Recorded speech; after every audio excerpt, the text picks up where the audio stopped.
Thank you guys. Good morning. I'm really bad with time management on speaking, and I'm kind of candid about it, so I'm going to keep this up here just to glance at every now and then.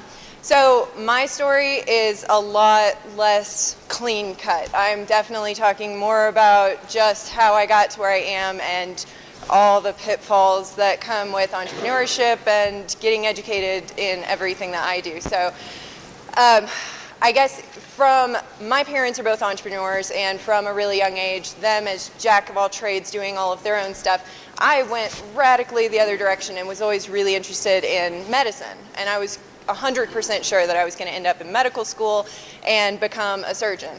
And I think a big contributor of that is that I was a total tomboy with a very frail body, and I broke bones all the time. I was ill like crazy. I was in and out of hospitals. So maybe medicine was just one of those things that I felt like I could really relate to and wanted to be better with.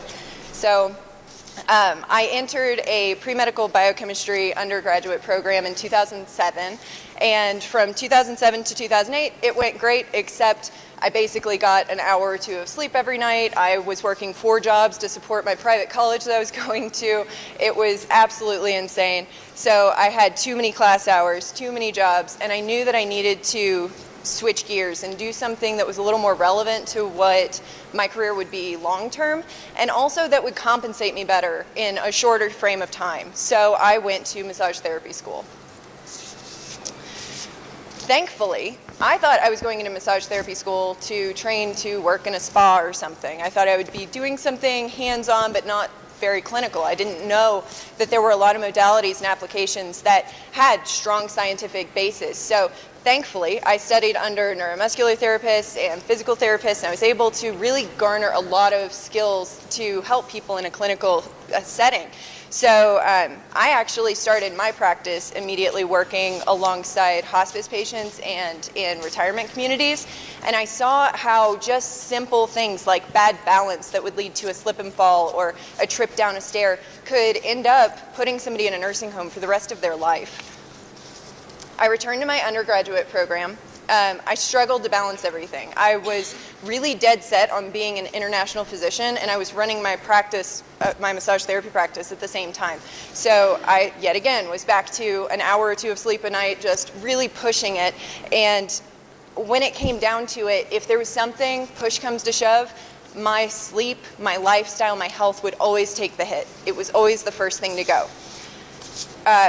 My summer of 2012, I was about to enter my senior year of my undergraduate, and I was going to be applying to medical school, so I did a couple of internships abroad. I went to Haiti and West Africa doing public health and seeing how certain solutions, like even just helping people budget better in poverty situations, could help them have access to transport to care and to access a mobile medical clinic somewhere, or to get their medication or whatever it might be.